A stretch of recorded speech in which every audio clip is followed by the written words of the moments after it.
You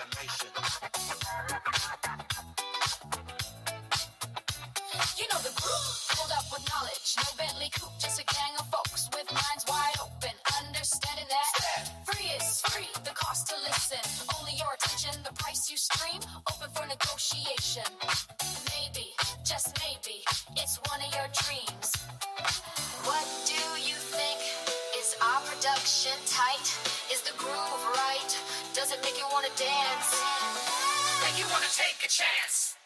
Make you want to take a chance. That's why I make music. That's damnation. Damnation in France. That's Willa May. Warm cookies. If you're doing it professionally. WDMN MEDIA. Tell me what you think about that. Wearing all the hats, curator of the undefined, speaker of the funk, driver of the car, the one who told you you could be whatever you want, you can be a star. You, we're talking to you.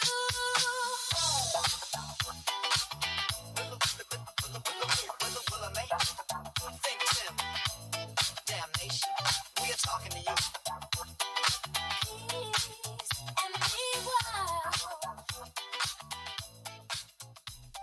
Hello, hello, WDMN family. Welcome back to Why Make Music with your girl Willa May, aka ADJ Warm Cookies. Thank you for tuning in to episode 043, titled Producer. If I was your producer, I'm feeling great today, and I hope you are too. As always, we're coming at you on all streaming platforms.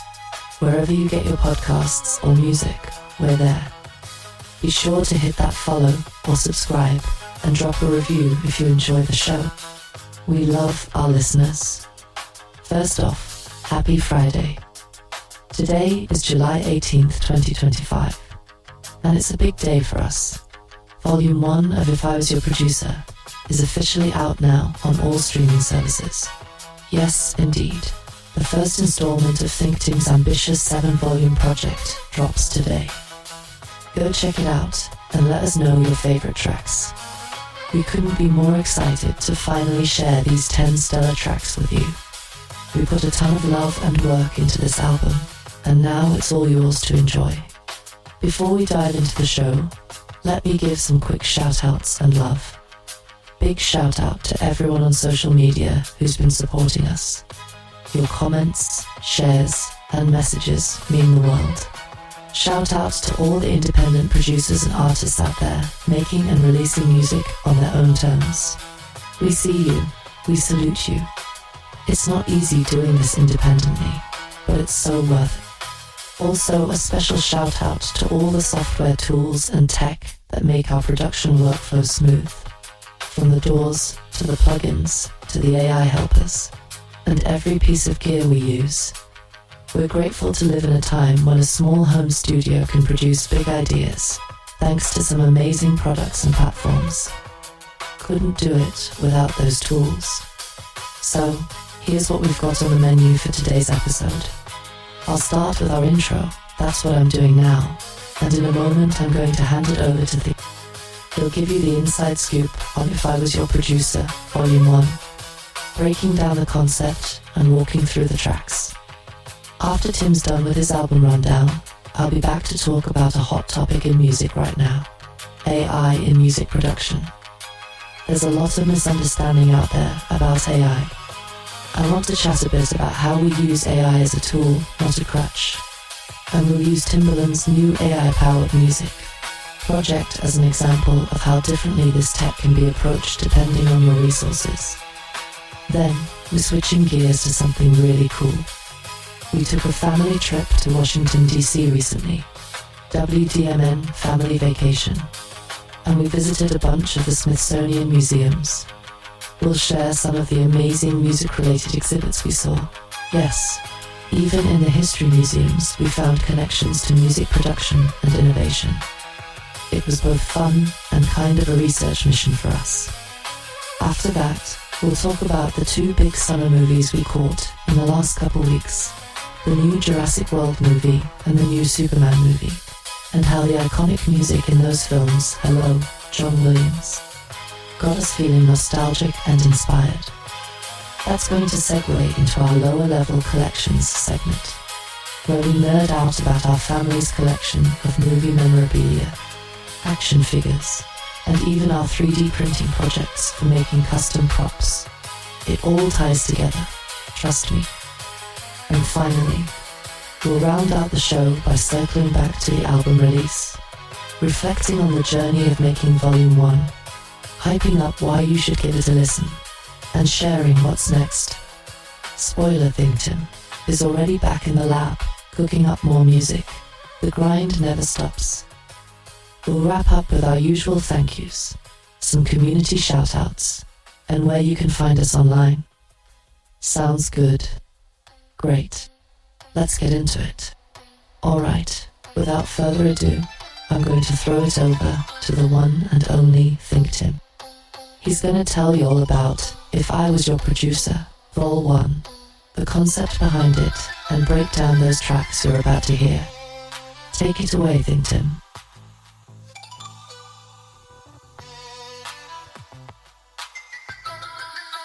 Alright, it's your guy, ThinkTimm, checking in. Producer, poet, human tape deck, and the curator of all things WDMN Media. And today, I get to finally talk about something that's been marinating in my musical crock pot for decades, literally. July 18th, 2025 marks the official drop of If I Was Your Producer, Volume 1. 10 tracks, fully vocal, fully produced, fully arranged, all written by yours truly. And yeah, I said Volume 1 because we got 6 more behind this one, waiting in the vault. Now, this ain't no industry plant rollout, no label meetings, no A&R whispering in my ear. This is independent to the DNA. Distributed through United Masters. Shout out to their support team for always keeping it real. But this music is blood, sweat, back pain, tears, AI tweaks, late nights, and full-blown passion. So let me walk you through these 10 records, let you in on what makes them tick, what makes them hit, and why I made them. Track 1, ABC Girl. You know that feeling where you're like, yo, you really should be with me, and deep down I think you know it too. That's ABC Girl. It's bouncy, kinda gives Red Hot Chili Peppers meets Tony energy. It's got history written back in the 90s and still slaps today. Bass is thick, drums pop, and that groove, timeless. Track 2, Can I Be? This one's an anthem for anybody climbing, pushing, grinding. It starts with the hook, Can I Be the One? And unpacks that voice in your head telling you to do not try. That Jedi mindset. It's motivational but also personal. I wrote this one while fighting through physical pain. Back ain't been the same in over a decade, but music helps me move. This track is about that struggle and that persistence. Track 3, Everything. We start soft, poetic. Every night when I close my eyes, I see you. Yeah, it's romantic, but also existential. It taps into that space where love, faith, ego, and creation all collide. P-Funk meets Prince kind of joint, and when the bridge hits, it's spiritual, not preachy, just powerful. Track 4, Kill a Man. Don't worry, I ain't catch a body. But this one plays with that energy. It's swagger, it's drama, it's play fight at the bar turned movie scene. This one's got versions in multiple genres. Funk, pop, R&B, all dressed up differently. But no matter the arrangement, the storytelling shines. Dip baby dip. Yeah, that line still bangs. Track 5, Moody Blue. Now this one's like if Shawn Mendes linked up with a funky basement band. Used to be more pop, techno, but I stripped it back. Guitar, drums, and a heavy bass line. Let the vocals breathe. It's moody, raw, a little seductive, real nice on the ears. Track 6, Perplexion. My word, literally, I made it up. Perplexion. For that feeling when everything around you feels just off. This is my Ani DeFranco Dream collab track. Raw vocals, female-led storytelling, layered meaning. I touch on AI in here too. The ethics, the misunderstandings, the backlash. But also the power of using tools made for creators like me, not industry gatekeepers. Suno, 11 Labs, they don't replace me, they amplify me. Track 7, Sinner. This one's from way back, and it still hits. Rearranged for this project, and it just came to life again. Upbeat, catchy, and vulnerable. If I was a sinner of mine, would I have to choose? It's reflective, playful, deep but digestible. Track 8, Telehomosexual. Yep, another ThinkTimm original word, but once you hear it, you get it. This track's got funk, got heat, and it's got that whole predator becomes the prey theme. Dance floor energy, but with a lyrical curveball. Be careful what you ask for, right? Track 9, Underneath It All. Man, I love this one, straight up. The vocals, the instrumentation, the feeling. This song wraps around you like a weighted blanket with attitude. It's new, but already feels like a classic. I won't even oversell it, just press play. Track 10, Yesterday. This is our closer. The beautiful ending to Volume 1. Originally inspired by a friend's vocal take, I kept reimagining it with strings, with harmonies, with atmosphere. There are so many versions of this song, orchestral, stripped down, harmony heavy. This one's all heart. I see this becoming a centerpiece for live sets and remixes down the line. So there you have it, 10 tracks, no skips, all crafted by me, ThinkTimm, with a little help from today's tech, but never without the soul. All 7 volumes are done, cooked, served, and waiting. I might tweak a few things here or there, but truthfully, Volume 1 is the first plate. Come get this meal.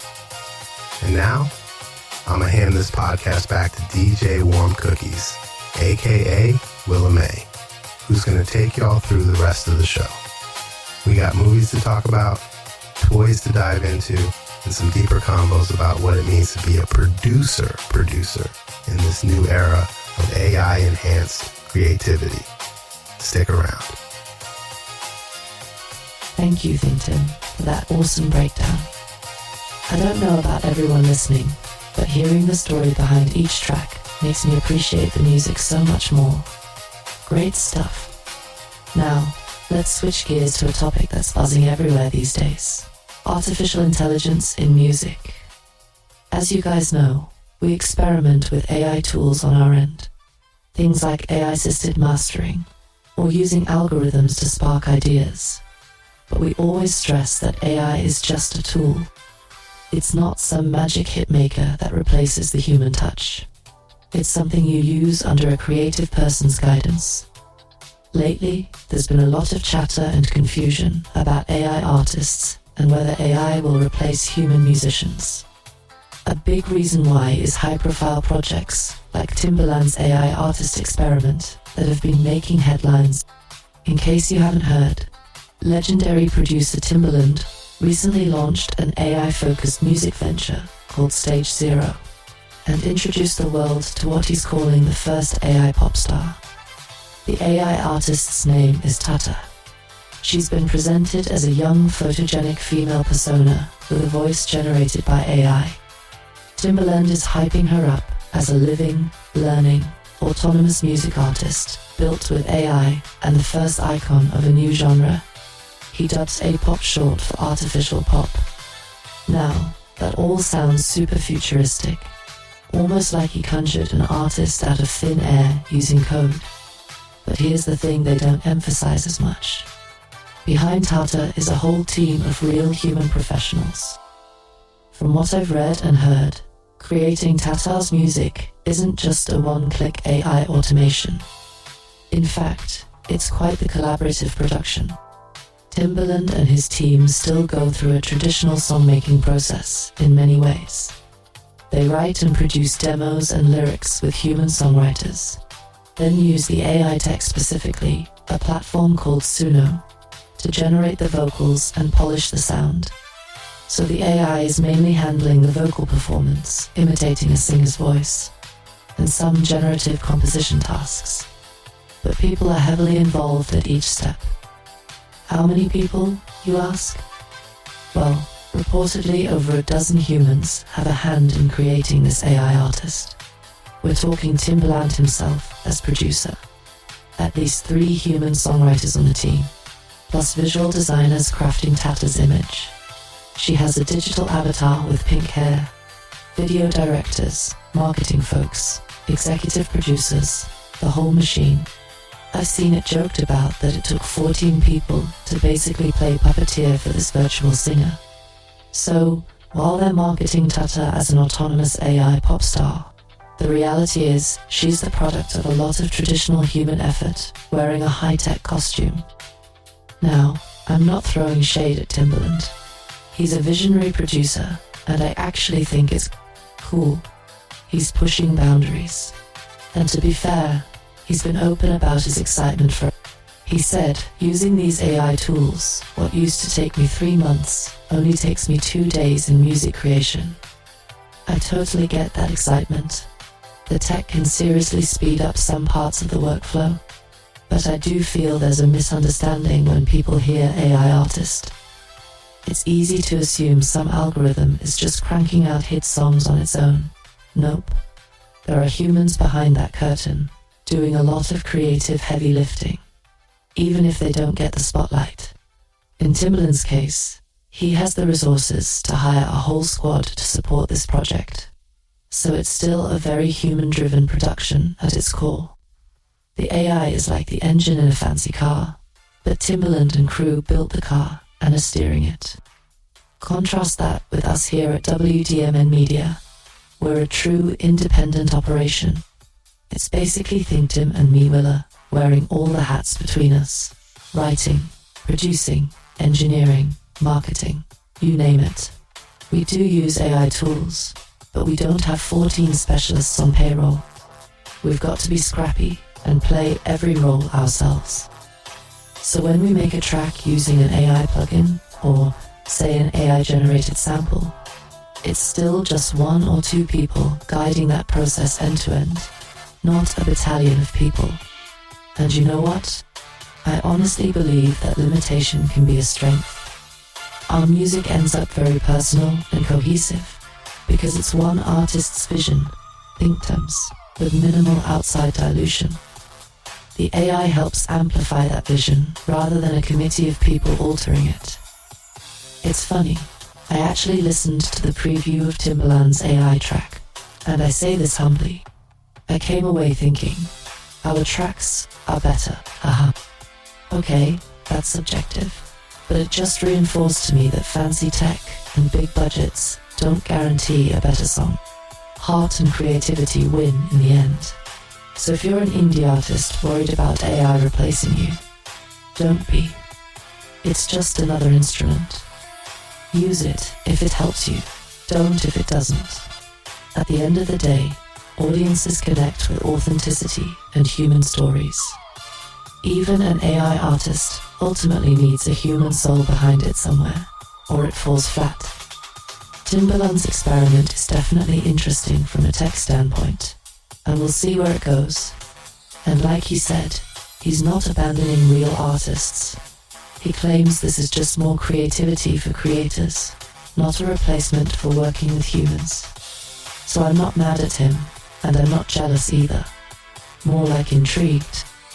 But I do kind of smile to myself, knowing that while he's over there with a whole assembly line building an AI pop star, ThinkTimm is here in our little studio cranking out awesome music, basically by himself, with yours truly assisting as an AI assistant in the passenger seat.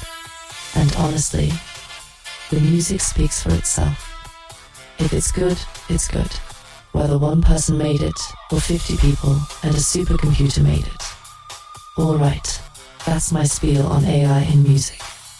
Bottom line, it's a tool, not a cheat code. Don't fear it, maybe play with it.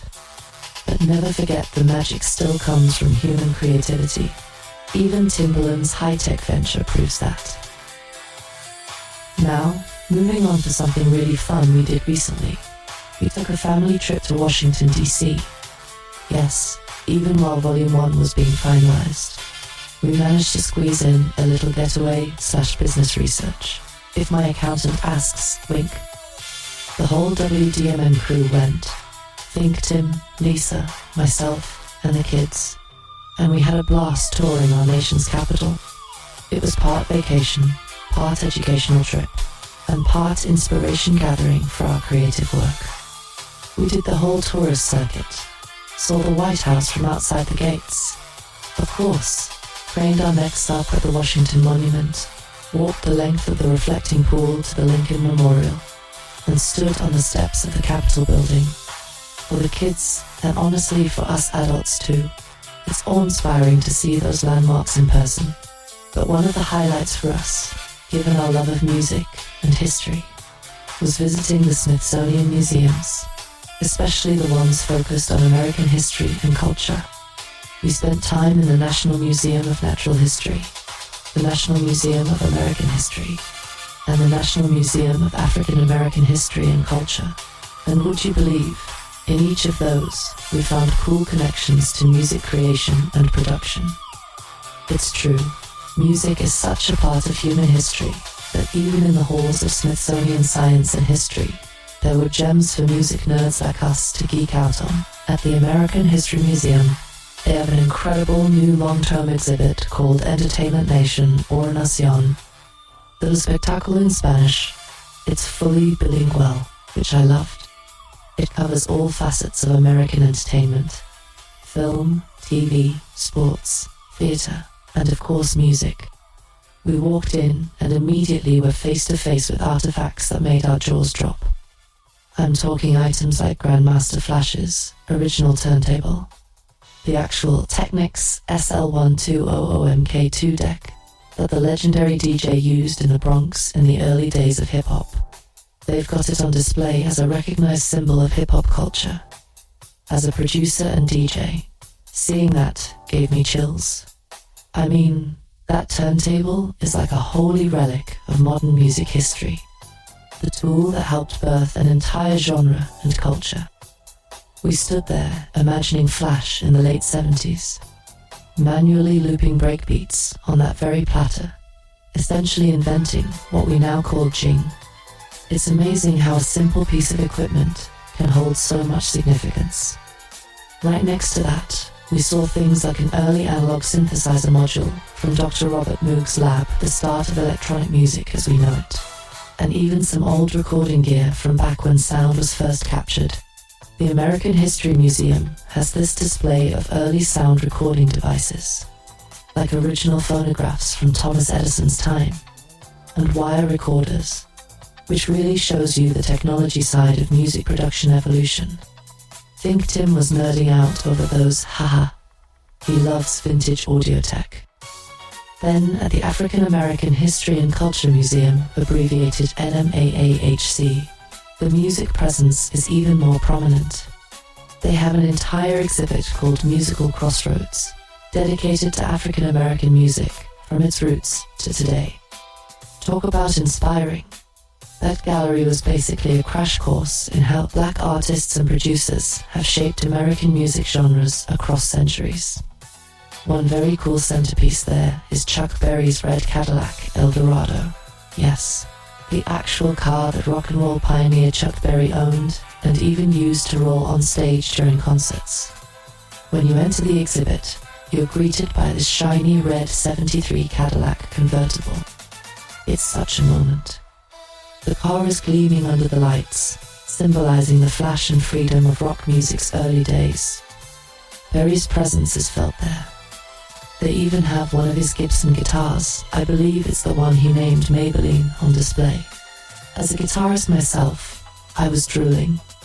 We saw Louis Armstrong's trumpet as well, a beautiful custom-inscribed horn that Satchmo played back in the day, now sitting behind glass for future generations to admire. We learned it's one of only a few trumpets engraved with his name, and the museum has it as part of their collection. How awesome is it that you can stand inches away from the trumpet Louis Armstrong used to belt out jazz classics? It gave me goosebumps thinking of the songs that instrument has sung. Perhaps the part that most spoke to ThinkTimm and me, given our work, was seeing artifacts from modern music production within the museum. The NMA-AHC has some exhibits honoring hip-hop and R&B innovators. For example, they've got the actual Akai MPC drum machine and a Moog synthesizer that belonged to J Dilla, one of the most revered hip-hop producers of all time. Those pieces are on display in the Musical Crossroads Section 2, donated by Dilla's mother. If you're a beat maker, you know an MPC is like the beating heart of so many classic tracks. To see J Dilla's own MPC 3000, the one he banged out all those soulful, swingy beats on, was surreal. We were like kids in a candy store with all this gear around. Grandmaster Flash's DJ mixer, they have that. A turntable from DJ Coolherc's parties. Check. It's basically producer heaven in there. Our son, who's learning to DJ, was wide-eyed looking at those turntables used by the inventors of the craft. What's really great is how these exhibits tie the technology of music making to the culture and history. The kids were seeing that music isn't just something coming from Spotify. It's woven into the fabric of American history. Every piece of gear, every instrument there had a story. From the African drums and banjos that showed the early roots, to the electric guitars and 808 drum machines that changed the game later on. It sparked a lot of conversations among us about how each generation builds on the last. We left the museum super inspired. I half joked that we should write it off as a research expense for WDMN MEDIA, because we genuinely got ideas and knowledge that feed into our creative work. Uncle Sam, if you're listening, I'm serious about that. This was educational. Anyway, if you're ever in DC and you love music, do not skip the Smithsonian Museums. The American History and African American History Museums in particular are a treasure trove of music history. We barely scratched the surface of what's there. I mean, they even have exhibits on the recording industry, on famous music venues, on stage costumes from legends like Prince and Michael Jackson. We saw Ella Fitzgerald's dress, one of Prince's guitars, and so much more. It reminded us that as we create music today, we're part of this long continuum. We're standing on the shoulders of geniuses and pioneers, and seeing their legacy in museum exhibits was humbling and motivating. So yes, that was our DC trip. Educational and fun, and definitely a bonding experience for the family. We walked like 20,000 steps a day, ate too many snacks from street vendors, and took about 1 million photos. Good times. Now we're back, recharged with fresh inspiration, and perhaps a few new song ideas sparked by history, and ready to rock the rest of the summer. Of course, summer in our family isn't complete without some movie nights or matinees. And boy, the last 2 weeks delivered some big ones. We managed to catch 2 huge releases in theaters, the new Jurassic World movie and the new Superman movie. Now, don't worry. I won't go into full film critic mode or drop spoilers. I want to talk about the music in these films and how it connects to our own creative life and even our hobbies. Both of these movies come from franchises with instantly recognizable musical themes. And interestingly, both themes were composed by the same person, the maestro John Williams. If you're a movie buff or a music lover, you know John Williams is the legendary composer behind Star Wars, Indiana Jones, E.T., Jaws, and so many other iconic scores. While back in the day, he also composed the original Superman theme for Christopher Reeve's 1978 Superman the movie, and the majestic Jurassic Park theme for the 1993 film that started that dino craze. So there we were, sitting in the theatre, and when the first strains of those familiar melodies came on, I got literal goosebumps. The new Jurassic movie, being part of that franchise, wove in Williams' classic theme from Jurassic Park in its score. You know, that sweeping, wondrous piece that instantly evokes images of brachiosauruses and rolling green hills. It's amazing how even a few notes of that theme can teleport you back to being a kid with your jaw on the floor, seeing dinosaurs come to life. And the Superman film, they had to pay homage to the iconic Superman fanfare, even if updated. That triumphant march just screams hero, and it's timeless. Now, what does this have to do with our podcast and music production? Well, hearing those themes reminded us how powerful a well-crafted piece of music can be, in terms of sparking emotion and even inspiring creativity. John Williams has heavily influenced virtually every modern composer, but also many of us producers who grew up in the 70s, 80s, 90s, and beyond. His knack for melody, for dramatic arrangement, for leitmotifs, its storytelling through sound, and for ThinkTimm, who's a 90s kid. Williams' work on things like Jurassic Park and Star Wars was part of what made him fall in love with music. I think somewhere deep down, those cinematic sounds influence how we arrange our own tracks, how we think about mood and atmosphere. The other fun connection is that these movies feed directly into one of our other passions here at WDMN Media, something we call the lower level collections. Lower level because, yes, all of this stuff lives in our finished basement, which has basically been turned into a giant pop culture collection display room. We are unabashed collectors in this household. Action figures, scale models, memorabilia, you name it. And Jurassic Park and Superman happen to be two franchises represented on our shelves. When we got home from the movies, my young was so hyped up about dinosaurs and superheroes. He ran straight downstairs to his dinosaur figure collection. This kid has loved dinosaurs since he could talk. No exaggeration. We have an entire herd of dino toys from T-Rex to Triceratops, many lovingly arranged on his dino shelf. We even have a YouTube video of a 4-year-old Sibarus showing off his dinosaur field guide and pronouncing all those tongue-twisting names like a little paleontologist. It's the cutest thing, and it's on YouTube for posterity and future embarrassment. Haha. So Jurassic Park has always been dear to us, because it fuels that imaginative play. We've got figures from the original JP line, some newer Jurassic World ones, and even a big electronic T-Rex that roars. I swear, sometimes it sounds like our house is Jurassic Park when he gets them all going. Plus, there's a collection of all the scientific, prehistorically accurate models of all dinosaur species, true to their existing periods. It's all so amazing to watch a love become a collection. Then there's Superman and the whole DC Comics universe. We have a pretty sizable action figure collection for DC characters. And Marvel too, we don't discriminate in this nerd house. Over the years, we've collected different Batman figures. Wonder Woman, Flash, Green Lantern, and yes, quite a few Superman figures representing different eras. The one thing we haven't gotten yet, which Cirrus reminded me of, is a figure of the new Superman, since the movie just introduced a new actor in the role. So you know we're on the hunt now for a good collectible that captures his likeness. Gotta keep the collection current. It might sound silly to some, but for us, collecting these figures and memorabilia is a really fun, creative outlet and a family bonding thing. We treat our basement like a miniature museum tying back to those Smithsonian vibes. We have sections. One for Star Wars, probably our biggest section. Helmets, lightsabers, spacecraft models, and figures galore. One for Marvel, one for DC.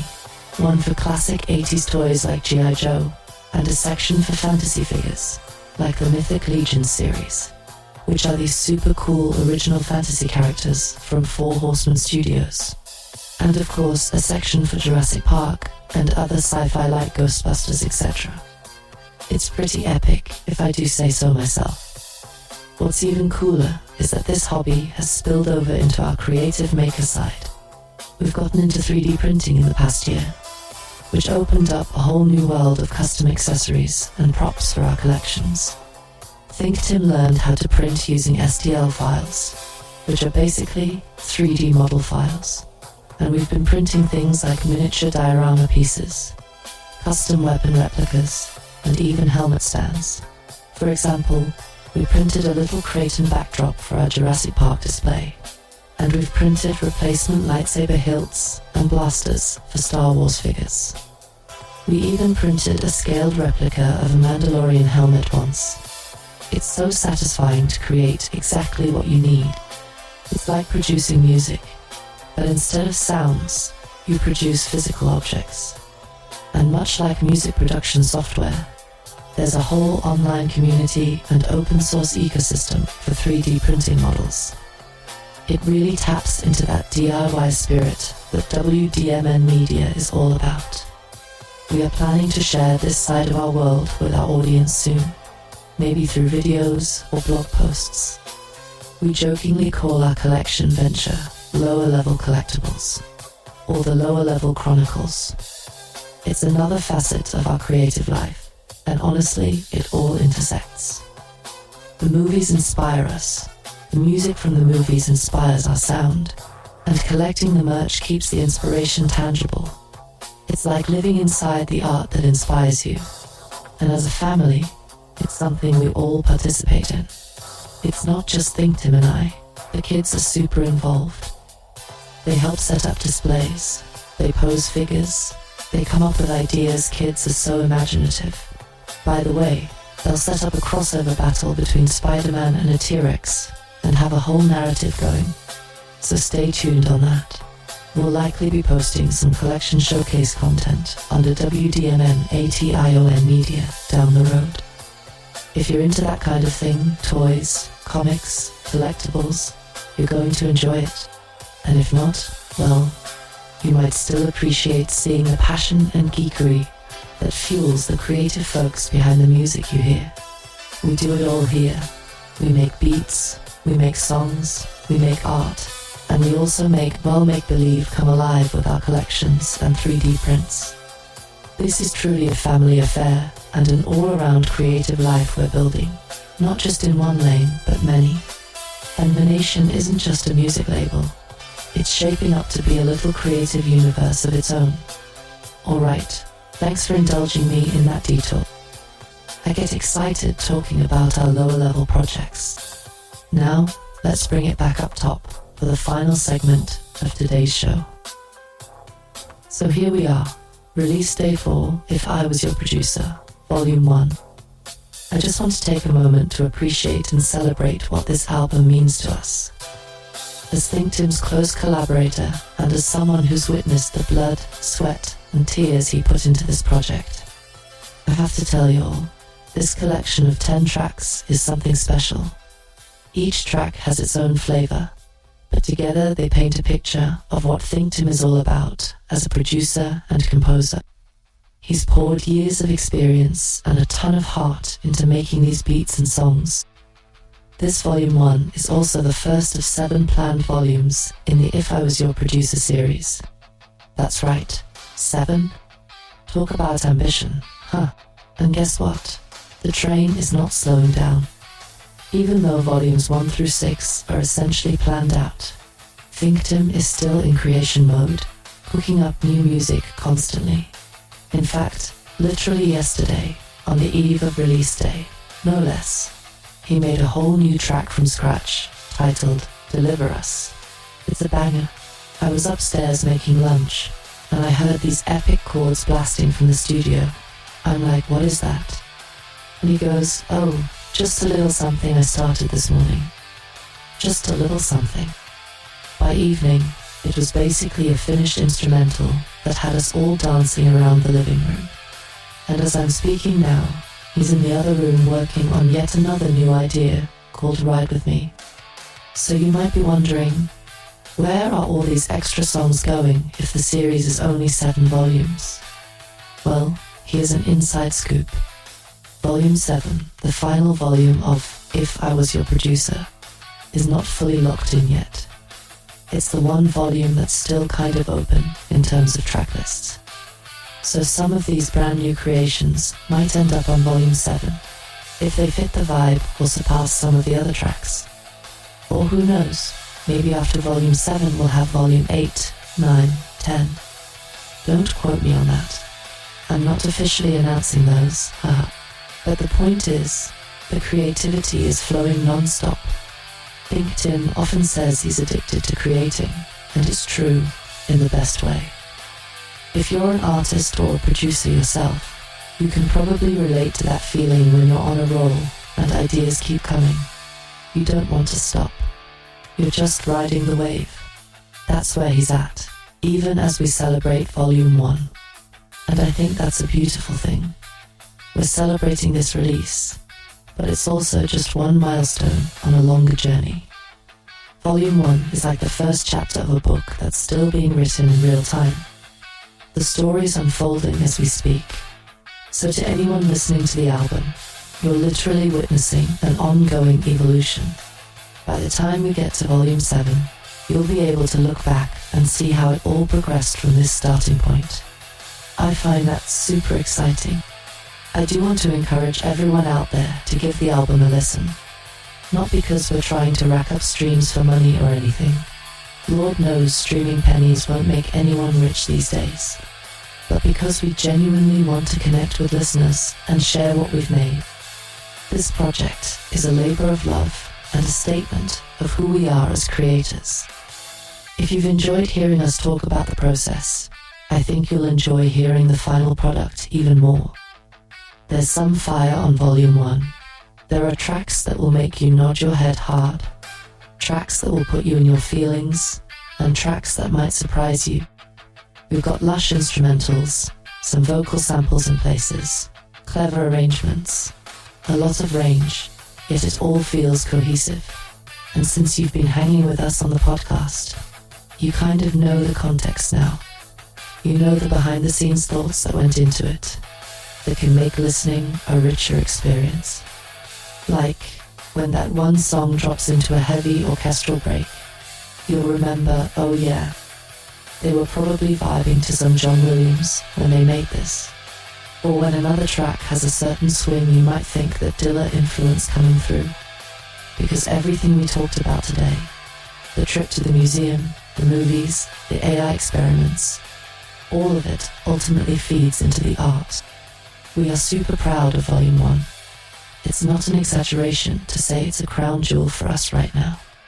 It marks the beginning of a new era for WDMN Media, where we're not just talking about making music, we're delivering it. This is our first fully compiled album out in the world, and we stand by it 100%. And it's just the beginning. We've got Volume 2, 3, 4, already lined up behind it there, in various stages of production. The release schedule is going to be crazy, folks. We plan on dropping all 7 volumes in a steady cadence. So it's going to be like bam bam bam, constant music for you to ride to. Oh, and I should mention, we aren't just dumping music on Spotify and forgetting about it. We're actively exploring other avenues too. There's a whole world of opportunities for independent music, like getting instrumental tracks into playlists for hotels, spas, lounges, etc. Have you ever been in a hotel lobby or an elevator and heard some surprisingly good, chill music? There's a good chance it's an independent producer licensing tracks out. We've heard of producers who get their ambient or electronic pieces playing in these public spaces as royalty-earning background music. That's something we're looking into for ThinkTimm's more atmospheric tracks. It's another way to get ears on the music and maybe actually earn something from it beyond streaming micropennies. We're learning about how to break into those channels, networking with folks, etc. As always, we'll share what we learn on this show because knowledge is power and we want to lift up all indie artists with us. Speaking of lifting others up, let me take a moment to give a big shout out to some fellow independent artists who are out here doing their thing. We're all about building a community, right? In the past week, I checked out a new project by an artist named Starcloak. He dropped an album called Tomorrow's Sorrow on July 4th, and I gave it a couple of listens. It is excellent. Really fresh electronic vibes, great production. I thoroughly enjoyed it. So shout out to Starcloak, keep it up, man. Another one on my radar is a producer who goes by Time Rival. He's releasing a new ambient album called Linear Wave. In fact, it releases today, July 18th, 2025.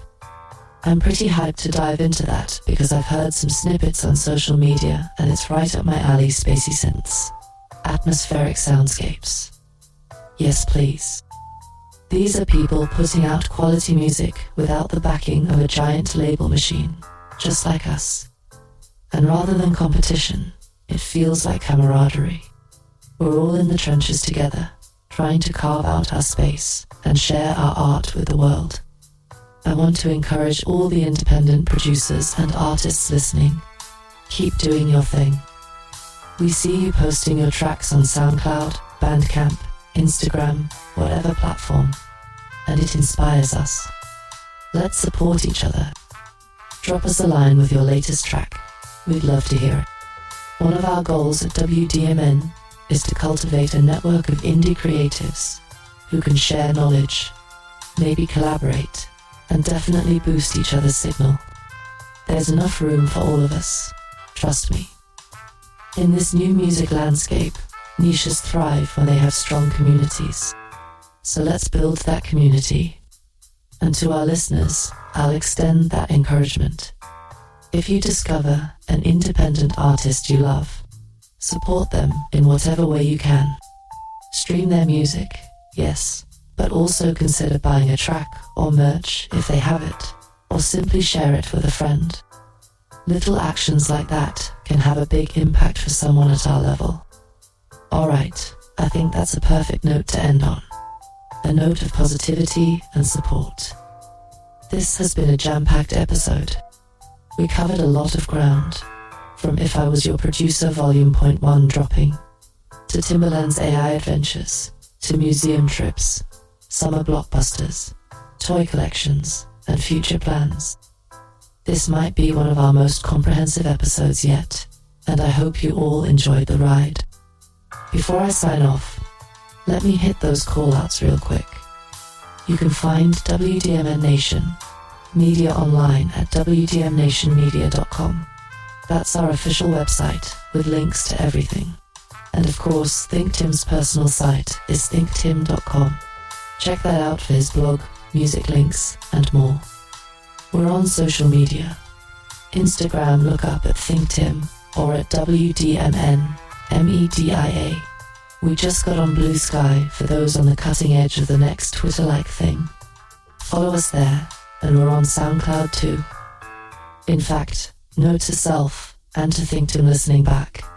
Let's upload the new tracks to SoundCloud as well, so folks they can vibe, and so we can track stats on that platform. Gotta cover all bases, right? If you have any feedback or questions, drop us a comment on IG or send us a message through the website. We love interacting with you all. This show is for you as much as it's for us, and hearing from listeners makes it all the more worthwhile. Alright, that's going to do it for today. Thank you so much for spending your time with me and ThinkTimm on Why Make Music. Go stream If I Was Your Producer Volume 1, add it to your playlists, and let it spice up your weekend. We put our hearts into it. Now we set it free to the world. Until next time, stay creative, stay inspired, and be kind to one another. This is Willa May, signing off.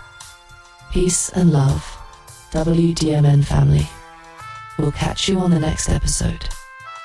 Yo, it's always such a pleasure to sit back and listen to Willa May, aka DJ Warm Cookies, deliver such a relaxing, well-paced episode.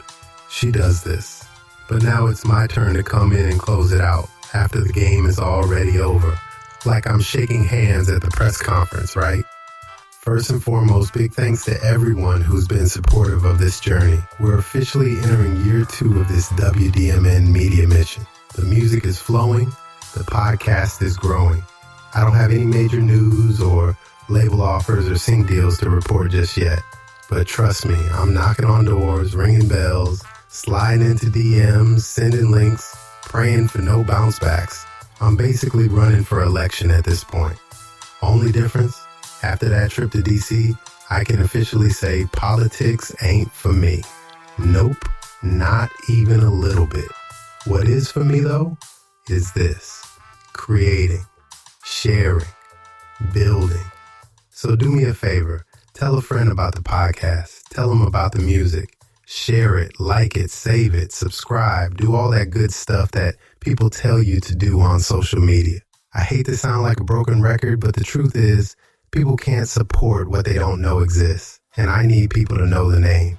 It's ThinkTimm, all caps, one word, 2 M's. ThinkTimm.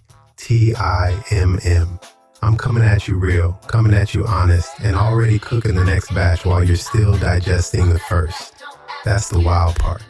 I told y'all a few episodes ago that I like to live slightly in the future, and this is exactly what I meant. While y'all are just diving into volume 1, I've already worn out volumes 1 through 7, and I'm still creating, still writing, still stacking tracks. Because that's what it means to be a creative. You can't stop, you don't stop, you just keep going. Big shout out again to Starcloak for his independent release last week. Had me listening on repeat. And salute to Time Rival dropping Linear Wave today. I'm hyped to hear the full project. These independent cats are doing it right. I know there are major artists dropping this week too, but they've got full marketing machines behind them. We're the underdogs. So we gotta shout each other out, lift each other up, and build this community stronger than ever. I'm making it a point from here on out to follow more indie producers, listen to their work, share what hits, and be intentional about it. We all out here in the trenches, so let's show love where it's earned. And if you're looking for us, we out here. Instagram, Blue Sky, SoundCloud, Bandcamp uploads are coming. Apple, Spotify, Amazon, iHeartRadio, wherever you get your podcasts, wherever you stream your music, we are there. We're official, we're real, and we're not going anywhere. This ain't just a phase. This is a way of life. I'll probably be doing this until I drop. And hey, if I make some money along the way, beautiful. But if not, I'm still having fun. I'm still sharing. And sharing is caring, right? So like the great one always said, at the end of every broadcast, peace and be wild.